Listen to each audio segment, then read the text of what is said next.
You're watching 48 Fastcast. Welcome in the 48 Fastcast. Your time right now, 7:01. That sun's shining. Just a beautiful start to your day and week. Yeah, this is probably been my favorite part of the Fastcast. Yeah. When the sun comes in and says, good morning, everyone. Good morning, everyone. Glad you're with us. Weekend was beautiful. We had A&M homecoming, perfect for anything you had outside. And look at the week ahead. Monday through Friday, even almost the entire day on Saturday, will be ideal mid-October days. We'll have cool, comfortable mornings, warm, sunny afternoons. Average high is now 77, and we are above average for the entire work and school week. Upper 70s today. A little bit more wind to deal with on Tuesday and Wednesday. Kind of be a bit on the breezy side, but the wind is out of the north, so that reinforces that dry air. Dew point will stay in the 40s to low 50s.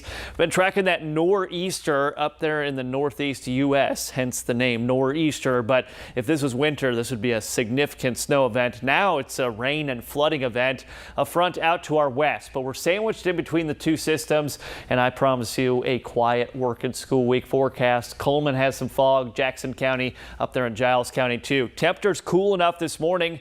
I would say a jacket, sweatshirt, just something to get you going on this Monday morning. This is your 48 First Alert Road Report, sponsored by Bankston Motorhomes. All right, a live look in Huntsville right now on the Parkway. The traffic moving nicely really across the board this morning. No major issues at all, which is great news for a Monday. Some slowdowns starting to pick up on 431 there. So if you're headed in and out of Owens Crossroads, just be aware of that. But really, otherwise, we're looking good. In Decatur, the traffic's starting to get a bit thicker near the Hudson Memorial Bridge there. But again, for the most part, we're still looking good. Drive times right now are up to speed. Decatur to Huntsville, about 20 minutes. Huntsville to Decatur, about 21. Jonathan. All right, thanks. Huntsville police have arrested a person accused of shooting into multiple apartments yesterday. Police say that the shooting happened on Onyx Apartments, which is in the area of Galaxy Way and Sparkman Drive. They also say that those shots were fired after two people got into a fight. We're told that the gunman shot into 3 different occupied apartments, but thankfully no one was hurt.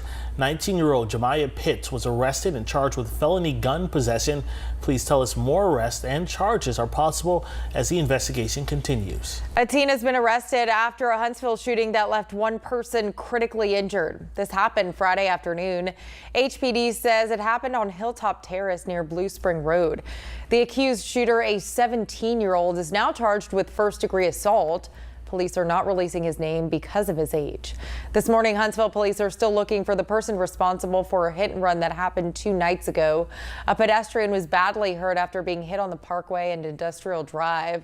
Officers say the driver kept going westbound on University Drive after this. Police have not released a description of that vehicle. Well, state troopers have identified the person who was killed in a wreck near Vinemont early Sunday morning. This happened on Highway 31. Troopers tell us 27-year-old Michael McClellan was killed after the truck he was driving went off of the road, hit a tree, and then went into an embankment. He was thrown from the vehicle following this. We're also told that he was not wearing a seatbelt. Another person who was in the car with McClellan was taken to the hospital. Well, construction crews are starting on a project to bring one Huntsville museum some new upgrades. What those upgrades will look like ahead.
The Veterans Memorial Museum in Huntsville is about to expand. Construction crews are breaking ground on the new part of the facility today. Yeah, over the next year, construction crews are going to build an additional building next to the current facility.